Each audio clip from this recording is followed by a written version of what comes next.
girl, it looks like it's going to work. Yeah. Okay, we'll do a quick intro. Chic freaking centers. Oh my God. Hola, everybody. It's your girl, Mar Pop. I'm having another Homegirl Talk live. What's up? Hey, girl. Hey, guys. So tonight's special guest needs no introduction, but I'll do it anyway. You probably first saw her on the Food Network. She is Chef Debbie Lee. She is fantastic, and she has a very inspiring and real story she wants to share with all of us. So please get in on the conversation, leave a comment, ask a question, DM us, PM us, whatever you want to do. So let's bring on Debbie Lee. Hey, girl. Hey there. How are you, Mar? Hola. I'm channeling my inner Alexandria Ocasio-Cortez with the red lips from the State of the Union. Yes, girl. Next time I'm loving the look. I'm loving it. I got the side pony though, just for you. So we were having technical difficulties earlier, so this might seem like a little bit of a repeat, but if something happens, we'll upload this properly onto YouTube and Twitter and Facebook, everything Homegirl Talk, so you can share it too. So Debbie, the month of February is Eating Disorders Awareness Month. Is that right? Correct. And this is something that is very personal to you, something that you're passionate about. So tell us a little bit about your journey and where you kind of started realizing you were having issues with dieting, with this idea of being fat, and your own journey to health, because I think that you can help a lot of people out there. Yeah, well, I've battled weight since I was 8 years old. I started becoming a little overweight, and it just kept going and going. I've tried everything. As we earlier discussed, I even tried, shock therapy with Schick Center when I was 9 or 10. I've tried the Dexatrim pills. I've done the shakes, the Slim Fast, the potato, cabbage. I mean, you name it. I could probably do the Ma Wang. Remember Ma Wang was like a huge thing? I did not do that one. That's probably one of the ones I skipped. I did that one. I did it for you because everybody's done a damn diet. I remember doing some diet where you, for 3 days, one of the things you'd eat beets and tuna and even ice cream in it. And I mean, it was insane, right? So it is insane. It's insanity. I was a normal consumer of wanting to be thin and had this idea that I just had to try one of those things, from Jenny Craig to Nutrisystem, you name it. Yeah. In college, of course, freshman year, it's difficult because you're sort of figuring out your identity and who you are and who you want to be because you're on your own. You don't have mommy and daddy. You don't have your friends from high school sitting there in your group. And so you're sort of solo, it's a brand new world. And, in my brand new world going to, I went to USC, and all I remember is, the first week, all these girls with these beautiful little perfect bodies, and they're super tan. And, I was thinking, wow, how come I don't have a 21-inch waist? How can I get myself together? And freshman year, of course, was more like the freshman 30 versus the freshman 15. So you gained 30 pounds? I gained probably 30 pounds. Yeah, close to 30 pounds. I mean, I was I think a size 18 jean or something like that. And it was only certain brands could I go and buy a size 18 jean. And so you think about that, I'm 5'3". So it's a lot. But you know what? I think that's the average size of an American woman now. She's about 5'3", 5'4", and is a size 18. It might even be larger, actually, 22. The average woman is not this bony, rail thin weight. Right. That is not the average. Right. But those of us that live in a metropolitan city like LA, New York, Miami, especially where LA, image is key, you are not the norm, If you're overweight in any way. Yeah. Mm-hmm. And so I decided in my crazy head that if I met all things fat, including vegetable oils, margarine, butter, dairy, you name it, every animal, I was your true vegan back then. Because were you really? So you were vegan? I was vegan. I didn't probably see it as vegan at the time because I didn't really, I was 19 years old. All that I knew was you were just avoiding fat. I was avoiding fats, not even creamer in my coffee, straight black coffee with some artificial sweetener, fruit salad for lunch. And like, I was serious, like a cup of fruit salad, Girl, that was lunch. I can't. And dinner was then, broccoli or cauliflower or something more cruciferous or some sauteed cabbage and onions in water. How were you feeling? At first I was feeling really bad because I was eliminating all this stuff out of my body. And then, down the road, as weeks went by, I was losing a lot of weight. So of course I was feeling fabulous. So that motivated you when you started seeing that you were dropping weight. Yeah. When you're dropping weight, I think in your head, when you're going through this process, you think, oh, I feel great. I'm better than anything right now. And did you feel like you were being healthy because you were thinner, and thinner means healthy in your mind? And I was definitely tired at first, but then I realized if I drink enough Diet Coke and caffeine throughout the day, that gave me my spunk to keep me going. Oh. And so I probably wouldn't notice the, highs and lows going through that. I just kept going as long as I could. Came back, my sophomore year, and I was like buying clothes. I think I want to say like anywhere from an 8 to a 10. And that was like loose, I could wear like a Guess jean back in those days, like the zipper side jeans. Girl, the Guess jean with the upside down triangle. Right. So these were pivotal moments for me, right? Like, oh my God, I could wear a 29-inch jean. Like I've arrived. And yet still, I had a 29-inch jean versus a 21-inch jean, which I saw on campus. So for me, I had still a lot of work to do. And I thought after, that summer coming back, I was almost 40 pounds thinner, right, than my freshman. Gosh, wow. But in my mind, I needed to lose another 47 pounds. That's because it's never enough, and it spirals. Right.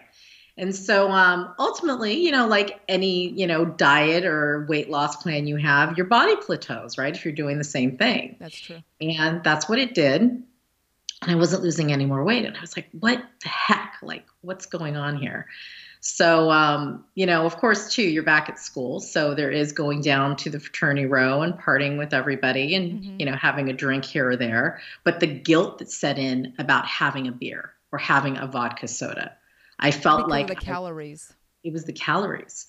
So, I turned to things like laxatives. And then ultimately, when that didn't work, I thought, okay, I'm going to vomit. That's the easiest way. Take it out. But see, what you don't realize, and this is what most people don't know until they go through a true bona fide eating disorder rediscovery, is that you are maybe emitting the food out of your body, but you're not losing weight because once that's ingested in your body, it's in your body, you're torturing I remember my doctor, he said to me, you're still ingesting, a certain amount. So you're still getting all those calories. So say you eat a pizza and then you go vomit or use a laxative and poop it out.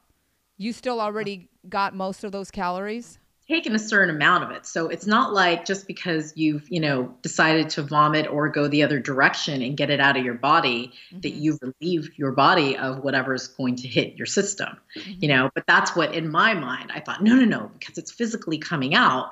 But then I kept doing this and I wasn't losing any more weight, so it hit me at a time when, my gosh, I used to tear out my whole closet to go to class and think that I looked like 300 pounds. And I would start crying thinking, I don't want to go to school. I don't want to go to class. I have nothing to wear. And my roommate's looking at me going, oh my God, what's wrong with her? And it hit me in a way that I never would have imagined now looking back that I would be so affected and so concerned about how I looked. But how do you go from, because look, if we're honest, no matter what size we are now or have been or whatever, most of us have gone on a diet, right? Like I said, I had tried that. I don't know, it was like a Chinese herb. I did the cabbage diet at one point. You're always trying to figure out ways, and also always fast. You always want a fast fix to lose however much weight you want, 10 pounds, 20, 100. But how do you go from wanting to lose weight and maybe even working out, because a lot of us don't like to exercise either. I'm one of them. But how do you go from wanting to lose weight or going on a diet to actually saying or actually doing like what you did? You said you use laxatives, or then you started to purge. Like, how do you get to that point? You just think, okay, so I'm not losing weight, so now I guess I should just try throwing it up. Well, I think each case is different. Each, body and psyche is different when it comes to this kind of disorder, and disease. And for me, it was more like, okay, I got to do something. It's desperation. What do you do when you're desperate? You'll try anything. Did you know other people who were doing that? Well, yeah, I mean, it's a very prevalent, disease, especially around campuses, because like I said, that's when, us girls are trying to find our identity and figure ourselves out. And the first and foremost, we're so visually affected. And so, what we look and see in magazines or what we see, I mean, I can only imagine what I would have done if Instagram and all the social media outlets were existent during my college years. Right? I don't so much more pressure. I would probably just caved in. I don't know which direction I would have went, but it probably wouldn't have been. So, but I remember one day I finally passed out. And you passed out because you were depleting your body of nutrients because you were, you were using laxatives, right? I was dehydrated. I was lacking in so many nutrients. I thought of it. I was like, oh no, I'm just tired, no big deal. And well, it was a big deal. They called my parents. I needed to go home. And then my mom took me to the family doctor.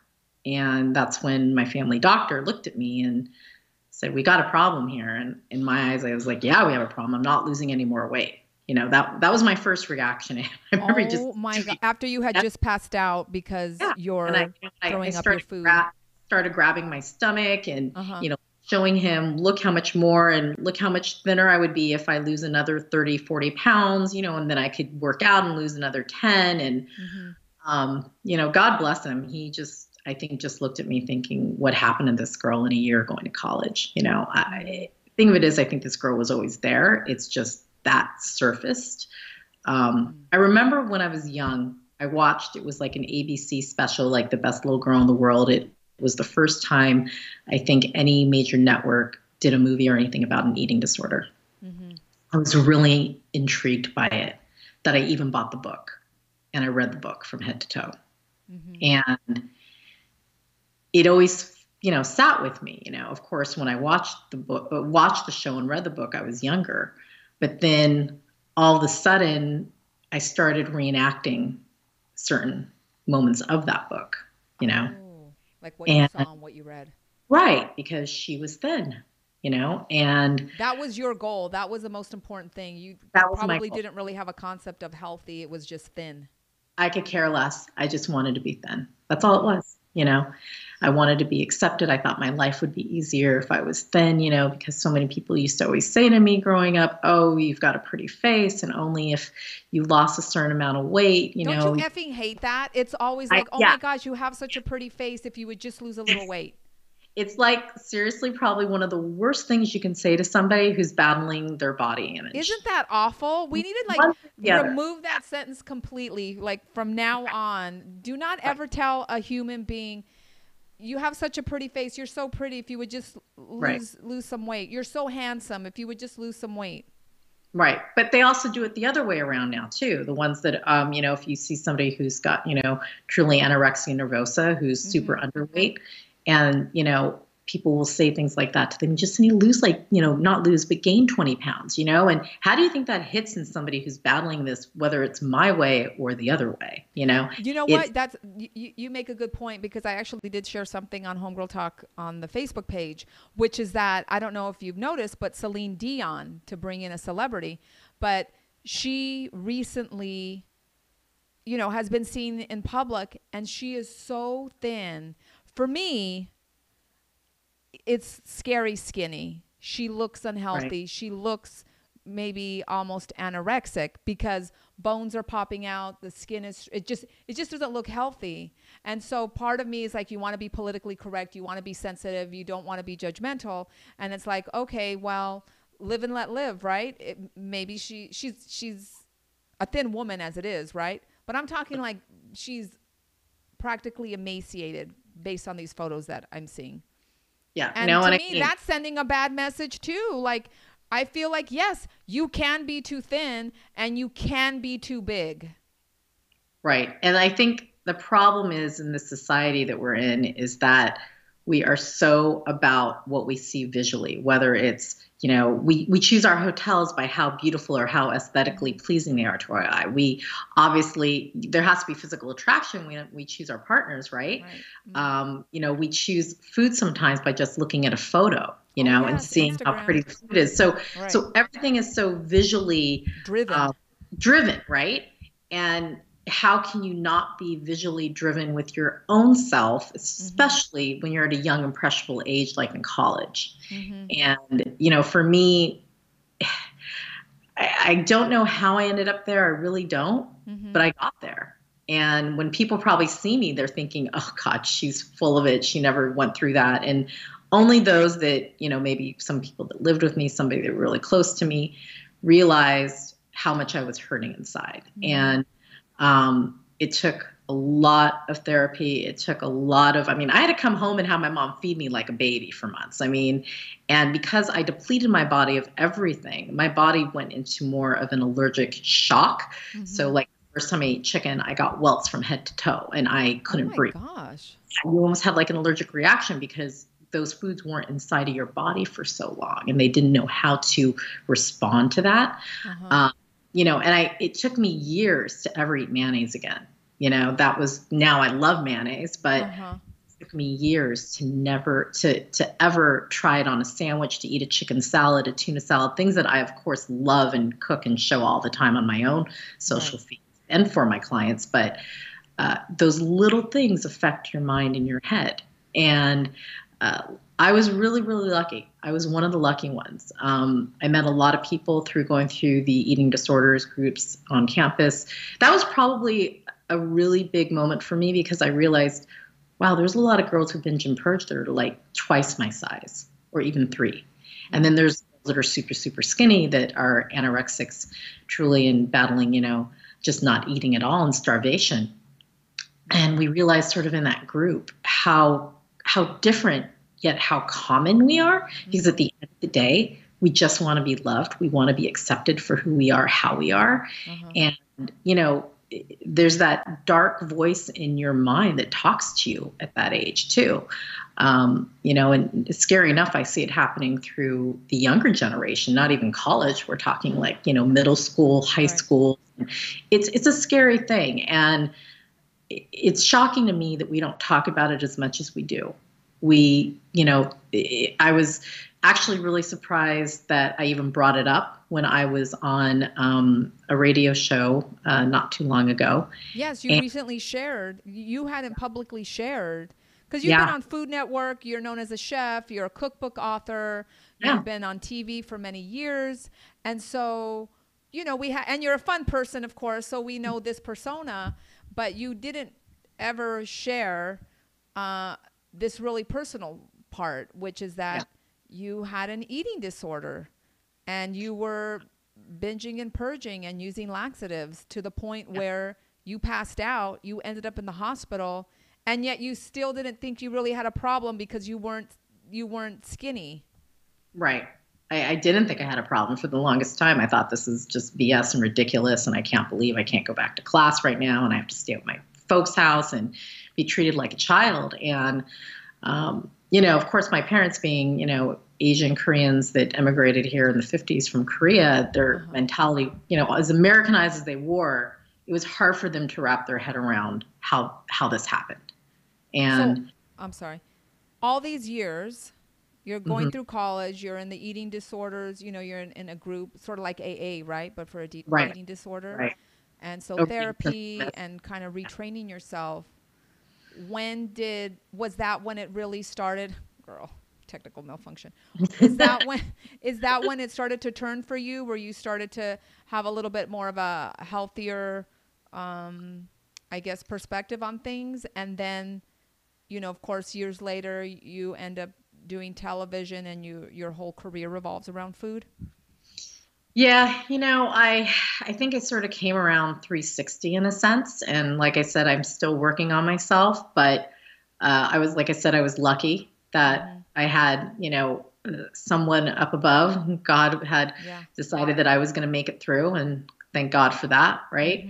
And over the years, I sort of had, after I went through that, I sort of then went the other opposite way, where I'm like, okay, whatever, you know, I'm not going to worry about it. I'm not going to obsess about it. It was until I was facing chronic illness, you know, when I was pre-diabetic. And that's my first time buying a scale since I had an eating disorder. So how long ago was that? So 2012, New Year's Eve, 2013, I think it was January 2nd, I bought a scale at Costco. Okay. And I got it. I'm like, oh my God, this isn't right. It must be broken. You're like, I don't believe it. Give me the kilograms. Right. Versus, you know, my eating disorder, and actually accepting my eating disorder. Of course, it started, you know, in 1988, and it was pretty constant through 89.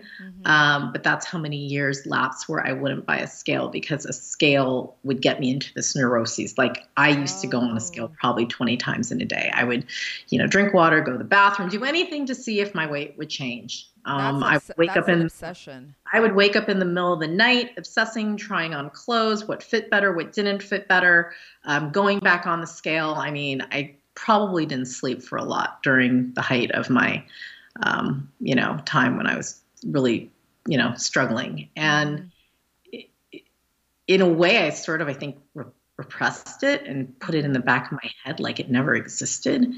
And, you know, when ketogenic had approached me and asked me, I thought, well, you know what the sad thing was? I thought, wow, but I'm a bigger girl. Don't they want somebody, you know, fitter to represent? Ketogenic, is that ketogenic.com? Yeah, ketogenic.com. They're on Instagram. So they reached out to you? They reached out to me, and they asked me to be one of their main speakers and contributors for the month for their keto cause, to talk about, you know, eating disorders and to debunk the myths of what people think. But still, even now, right, my first reaction was like, oh wow, they asked me, you know. But you were following ketogenic diet, right? I've been doing ketogenic here and there. And when I first lost the weight, like in 2013, it wasn't completely ketogenic. It was more me reading Dr. Kate Shanahan's book, Food Rules, and going by her philosophy, which is sort of like what I consider quasi-keto, because it's about having, like, you know, not a high protein, but a moderate protein, good fat breakfast, the same thing for lunch, and then giving yourself like a treat for a carb at night, you know? Okay. And so I was just like, okay, well, that worked. But then, you know, like last year before I went back onto Food Network for a short stint, you know, holidays got you, your jeans are a little tighter. And I did really stick to a keto version because I wanted to see how it worked, because I was intrigued about starting it with my clients. And so for me, you know, 3.5 weeks later, I lost 13 pounds. So, and, you know, I do, like I said, when we talked about this earlier, it works for me because of certain reasons. One, I'm nourishing myself properly and giving myself things like healthy fats, things that I thought I couldn't have, like, you know, the antithesis of what, when I had my eating disorder back in the days, it was completely opposite. And I wouldn't even consider any of the items I eat now. Because you were going completely fat-free. You thought fat was the enemy. You wouldn't do any of that. Yeah. But, you know, once you were kind of working through your eating disorder, and then you said you bought a scale like in 2013 at Costco.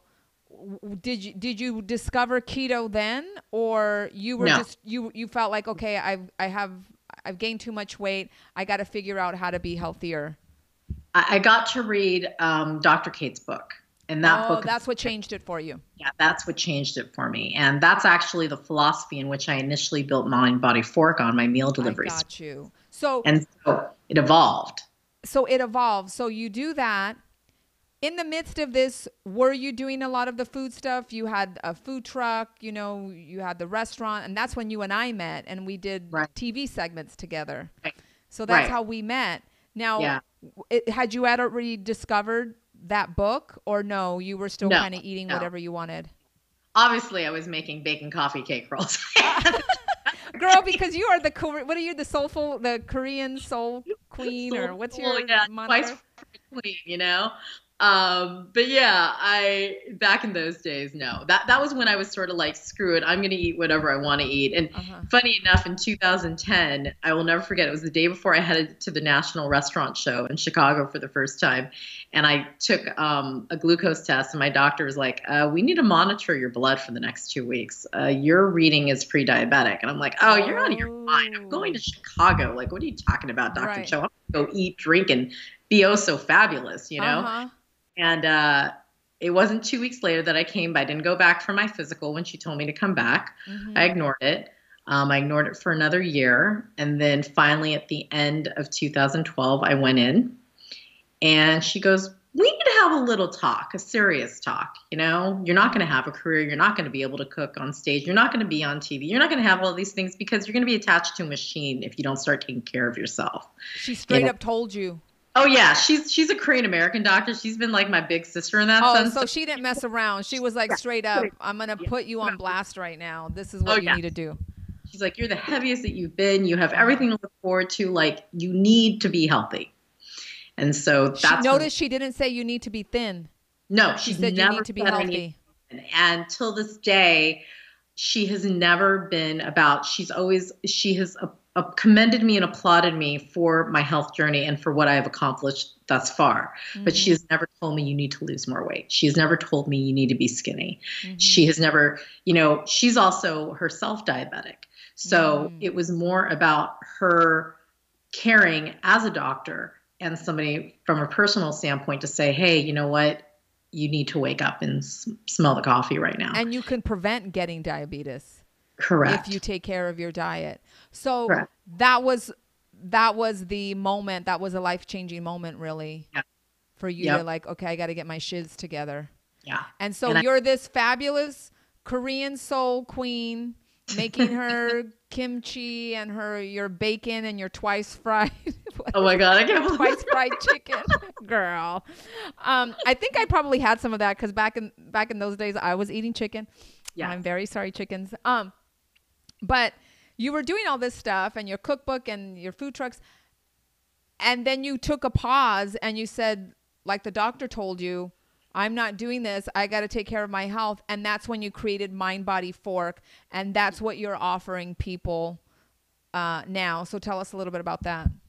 Yeah, so Mind Body Fork was created more as a selfish endeavor because I still wanted to be a chef, but I couldn't consciously be continuing the brand of what I had. Now, there's nothing wrong with that for a treat. You know, I'm all about being real and being human. And we all have our days in which we go off the grid, and that's okay. Yeah. You're allowed. You know, there's no rule to that is the whole thing.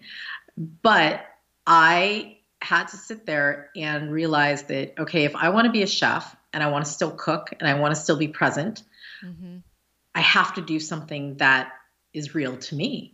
And what was real to me is discovering this beautiful way to cook with, you know, the farmers, our local farmers in Southern California, our local ranches, our local fishermen, and, you know, really looking at what is going in our bodies and whether it's the bad toxic oils or whether it's hidden sugars or hidden processed ingredients or chemicals. There's so much of that out there, even though it says gluten-free or low carb or fat. Doesn't mean healthy. It's hidden. And so I didn't want, you know, it took me, I'd say almost 8 months to lose 29 pounds the first year. Okay. And it's not fast, but I have sustained majority of that off, you know, on a bad day. Sometimes it goes up a few pounds, but I have sustained that now since, you know, the fall of 2013.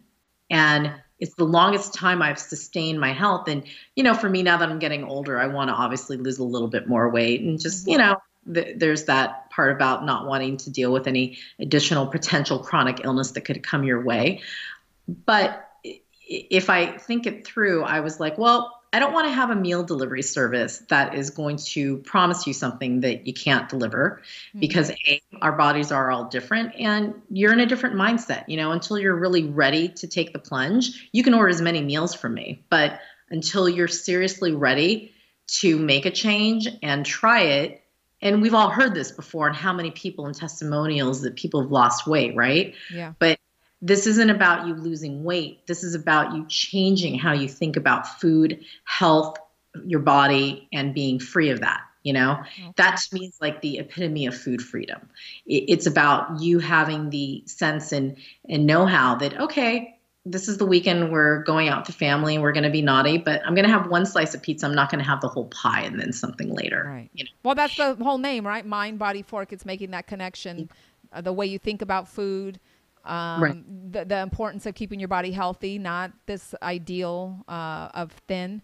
And then fork, of course, what we're putting in our mouth. So what's the best way people can learn more about it? Because I know keto itself and vegan and paleo and everything, they all have so many different layers to it. We could never just talk about it in, a half-hour Homegirl Talk.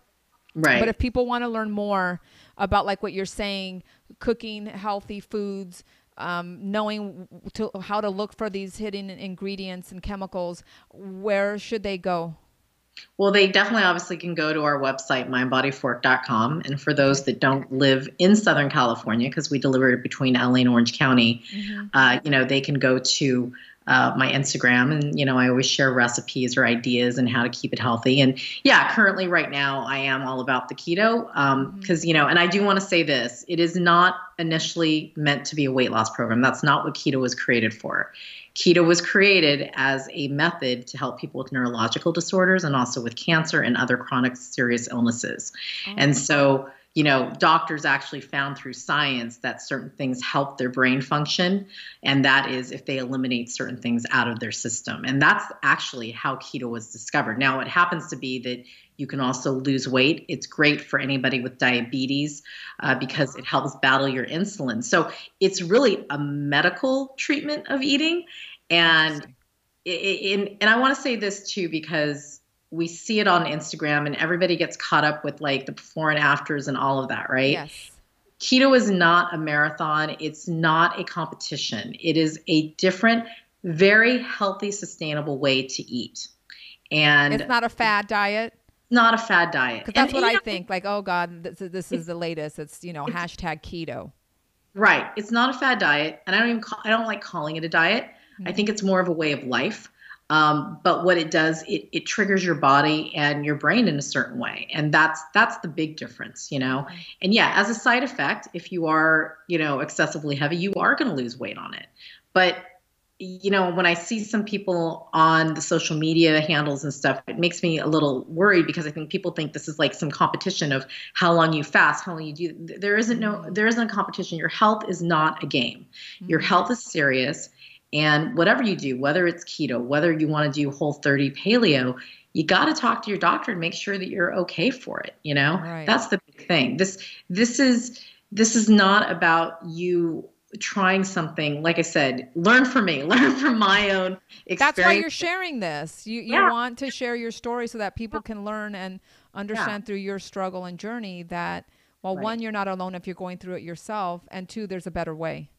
There is definitely a better way. And, anybody who has thought of it, who has a friend, sister, mother, I really urge everyone to go to ketogenic.com and check out the Keto Cause this month. Not just myself, but some really brave, inspiring men and women. And I say men first, as you notice, because it's not just men, it's not just women that this disease affects, but to learn how to find a healthy lifestyle. And that's what it's about. I love it. Oh, Debbie Deb, you just breaking it down for us, girl. You're making it rain with information, knowledge, dropping knowledge. I love it. But this is the website. This is ketogenic.com. I'm interested in learning more about it just to be an informed consumer. I follow a plant-based diet. Right. So I don't know if this would necessarily work for me because I'm not going to be eating animal proteins. I do eat fish now and again because I feel like that's what my body needs. And I do see my doctor regularly. I'm not just like randomly, deciding to change my lifestyle. I do consult my doctor and I get my blood work. So I know what's working, what's not. And so, but there maybe are things that I can adopt and learn from keto that could help me. Yeah, absolutely. Like I said, it was never built initially for weight loss. It was built to, aid in serious ailments in your body. So that's really that's really the message about it, because I just see so many people and they just think it's about losing weight. Keto is not about losing weight. Keto is about living a healthy lifestyle. And, if anybody is hearing this and they think about it, you will have, like I said, and I always say, side effects of losing weight on a good program that's healthy for you, because then your body will go back to what, it was meant to be. But, first and foremost, like I said, talk to your doctor, make sure you're okay for things. And if, keto isn't your plan, then find what it works for you. It's got to work for longevity. Luckily, I love my bacon. But it's not that works for you, girl. I'll stick to my fake and bacon. Well, thank you so much, Debbie. This was a fun Homegirl Talk Live, wasn't it? I loved it. It's always great. I love it. We'll have to have you come back and explain a little bit more and break down keto, because people might have more specific questions, and you're not claiming to be a doctor. That's why you say people go see your doctor, no. But you're actually living it, and you can maybe give some tips too, like, what are the good fats? Why is fat your friend? But go to ketogenic.com. Get the info there. And of course, make sure to check out Debbie Lee's Instagram. She is Real Chef Deb Lee. Correct. Yes, girl. And then is it Chef Debbie Lee or mindbodyfork.com? Mindbodyfork.com. Yeah. I love it. Yay, girl. Thank you so much. Smooches. Mwah. And we better see each other soon in person. Not just on Homegirl Talk. No, very soon. All right. Talk to you soon. Bye, girl. Smooches. Bye, girl. Well, that was fun. We loves the Debbie. And, I met her, like she was saying, like 8, 9, 10 years ago. And like, we don't talk every day, but, we see each other on social. And it's just so interesting that there are people that we know, and yet there's so much that we don't know, right? Everybody has their own story. And so I'm very grateful to her for sharing something so personal, that she struggled with an eating disorder and it affected her. And fortunately, she was able to turn her life around with a lot of help. And so that's the point of this Homegirl Talk. And so much of what I'm trying to do with the site is to let you know that you're not alone, let you know that there is help out there, maybe inspire you by somebody else's success and seeing how they've grown and gotten on the other side of a serious struggle, whether it's their weight or, it's self-esteem, or it's being, like on Homegirl Talk, it's being a gay Black woman trying to make it in Hollywood, whatever the case might be, or a 20-year-old girl who's been bullied and now she's a black belt and she's teaching other girls how to defend themselves and gain more confidence. So whatever the issue is, we're all in this together. So check out Homegirl Talk and make sure to send me an email, DM me, whatever, message me, because, if you have an interesting story that you want to share, then let's do a Homegirl Talk Live or add your story on the website. We've made it really easy for you. So anyhow, I'll see you next time. Bye-bye.